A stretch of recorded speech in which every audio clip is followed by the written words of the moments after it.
మంచి సందేశాన్ని ఇచ్చారు. Thank you sir. ఇప్పుడు మన ఎమ్మెల్యే గారు తెల్లం వెంకట్రావు గారిని మాట్లాడవలసిందిగా కోరుచున్నాను.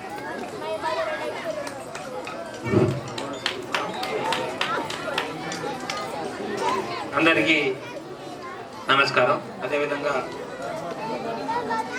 రామచంద్ర కేరళ మోడల్ స్కూల్కి యానివర్సరీకి ఇన్విటేషన్ ఇచ్చినందుకు మరొకసారి ప్రత్యేకంగా ధన్యవాదాలు తెలుపుకుంటూ, అదేవిధంగా దీన్ని ఫౌండర్, ఈ స్కూల్ ఫౌండర్ మన కృష్ణమోహన్ గారికి, అదేవిధంగా సభాధ్యక్షుడు వీరరాజు గారికి, అలానే స్టేజీ మీద ఉన్న స్పీచ్ అన్ని విధాలుగా తెలిసిన వ్యక్తిగా కాకతీయుల కానించి ఇప్పుడు రాజుల కానించి, మీరు రాజులు కూడా చెప్పాలి. ఆరుకొత్త కూడా రైతుల గురించి, తాలూకాల గురించి బ్రహ్మాండంగా చెప్పిన మన తోటమల్ల బాలయ్య గారికి, సీతాభద్రాజు గారికి, అదే విధంగా నాకు మంచి అడ్వైజర్గా, భద్రాచలంలో ఒక లీగల్ అడ్వైజర్గా, నేను తప్పు చేస్తే పడతాడేమన్న భయంతో, అలాంటి భయంతో పనిచేస్తూ నన్ను ఒక లీగల్ అడ్వైజర్గా ఉంటూ, భద్రాచలంకి ఒక లీగల్ అడ్వైజర్గా ఉంటూ, ఈరోజు బార్ అసోసియేషన్ ప్రెసిడెంట్గా, మరియు మన ఎక్స్ ఈపీగా పబ్లిక్ ప్రాసిక్యూటర్గా పనిచేసి మంచి వ్యక్తిగా, ఒక డబ్బు గురించి చెప్పాడు, డబ్బే ప్రాధాన్యత కాదని చెప్పిన వ్యక్తిగా, అదేవిధంగా మా బుద్ధి గారికి, రాజు గారికి, మరియు స్టూడెంట్స్కి, పేరెంట్స్కి, టీచర్లకి అందరికీ ప్రత్యేకమైన ధన్యవాదాలు తెలుపుకుంటూ, అందరు నిజంగా డ్యాన్సులు చూడాలి, ఈ స్పీచ్లు ఎందుకని ఆలోచనతో ఉన్నారు పిల్లలు పాపం. దాంతో డ్రెస్అప్ అయి ఉన్నారు కదా, వేడి బాగుంది, ఎక్కువ స్పీచ్ ఇస్తే బాగున్నది. కానీ ఏదేమైనా కృష్ణమోహన్ గారికి మరొకసారి ప్రత్యేకమైన ధన్యవాదాలు తెలుపుకుంటూ, ఈ స్కూల్లోని ఈ కేరళ పబ్లిక్ స్కూల్ మనం పెట్టి మనం ఒక విద్యను అందించాలని, మన ఏజెన్సీ ప్రాంతాలకి చదువు ముఖ్యం, స్టడీ ఇంపార్టెంట్ అనే దానికి అందుబాటులో ఉండాలని ఇక్కడ ఒక పబ్లిక్ స్కూల్ పెట్టి, ఫీజులు తక్కువ ఉన్నా మనం చాలా మన ఏజెన్సీ ప్రాంతాల్లో ఎక్కువ ఫీజులు వసూలు చేయను. మనం ఏదో ఇక చదువు ఉన్నా లేకున్నా హైదరాబాద్లోనో విజయవాడలోనో ఎక్కడికైతే చాలా వరకు ఫీజులు వసూలు చేయగలం.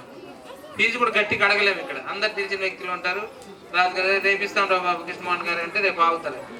అలాంటి పరిస్థితిలో మనకు ఒక విద్యను అందిస్తున్నారంటే అది ఒక ప్రత్యేకత. నిజంగా ఒక ఆలోచన ఉండాలి.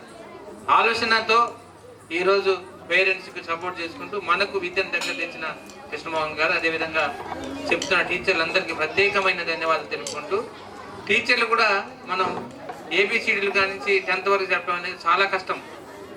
ఎందుకంటే లెర్నింగ్ అనేది వాళ్ళకి ఏబిసిడీలతో చాలా డిఫికల్ట్గా ఉంటుంది. పెరిగే కొద్ది మనం లెసన్ చెప్పినా చదువుకున్నా 10th క్లాస్ తర్వాత, ఇంటర్మీడియట్ తర్వాత, లేకపోతే ఈ ఎంబీబీఎస్ తర్వాత కూడా అసలు లెసన్స్ కూడా చెప్పక్కర్లేదు. ఎవరు చదివేసుకుంటారు, ఎవడానే బుక్ చదువుకుంటారు. ఒకరోజు ఒక్కసారి అర్థం కావద్దు, రెండోసారి అర్థం చేసుకుంటారు. అలా కాదు, మనం లెర్నింగ్ అనేది చాలా ఇంపార్టెంట్, వెరీ వెరీ ఇంపార్టెంట్. అలాంటిది ఈరోజు ఇక్కడ ఆరకొత్తగూడెంలో మనం 12 సంవత్సరాలు ఈ స్కూల్ పెట్టి నడుపుతున్న కృష్ణమోహన్ గారికి, అదే టీచర్స్ అందరికీ నా ప్రత్యేకమైన ధన్యవాదాలు తెలుపుకుంటూ, ఇక ముందు మనం మంచి అడ్వైజర్, నేను స్పీచ్ ఇవ్వలేను అన్నారు. కానీ డబ్బు కన్నా ముఖ్యం చదువులో కూడా మనం ఫోర్స్ చేయొద్దు. పేరెంట్స్ని వాళ్ళు కష్టపడి చదివినంతే చదివించండి, బలవంతంగా రుద్దొద్దు, వాళ్ళకి బాధ్యత ఇవ్వద్దు.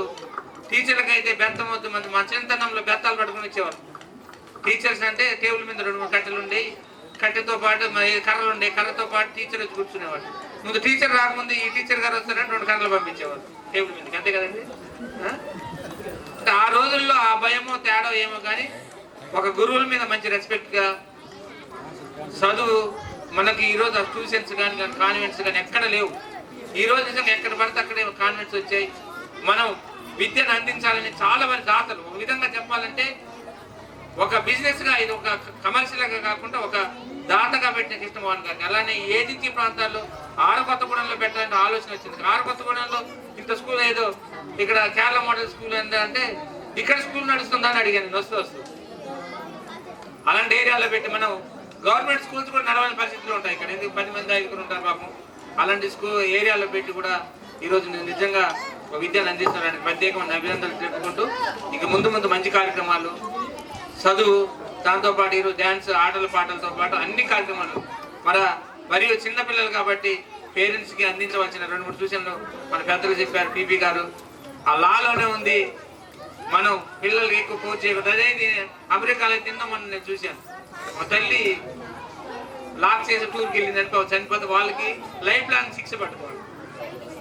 టూర్ వెళ్ళడం వరకు ఆయన ఒక బేబీని 9 years బేబీని లాక్ చేసుకొని టూర్కి వెళ్ళిపోతే పాపం 8 years పాపం బేబీ చనిపోతే పేరెంట్స్ ఇద్దరు కూడా జైలు శిక్ష, లైఫ్ లాంగ్ జైలు శిక్ష పడ్డారు. అలాంటి ఏరియాలో ఈరోజు ఆ వ్యవస్థ ఎలా ఉందో చూడండి. అలానే చాలా మంది అమెరికాలో అయితే ఏదైనా చిన్న పోర్ చేస్తే పక్కన విని కూడా కేసు పెడితే పేరెంట్స్కి కేసు పడతా ఉంటారు. మనకి ఇంకా అలాంటి యాక్ట్ రాలేదు, అయినా కానీ మన కష్టపడి చదువుతున్నాం. మన పిల్లలు కూడా ఈరోజు అమెరికా ఇలా వెళ్తున్నారు.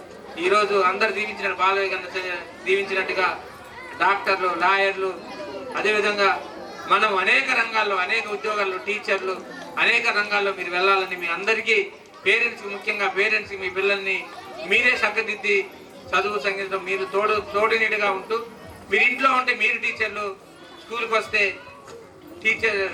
టీచర్లే టీచర్ కాబట్టి మీరు కూడా ప్రత్యేకమైన శ్రద్ధ తీసుకోవాలి. చదువుకోవడం దాంట్లో మనం చెప్పిన పాట చదువుతున్నా లేదని చూసుకోవాలి.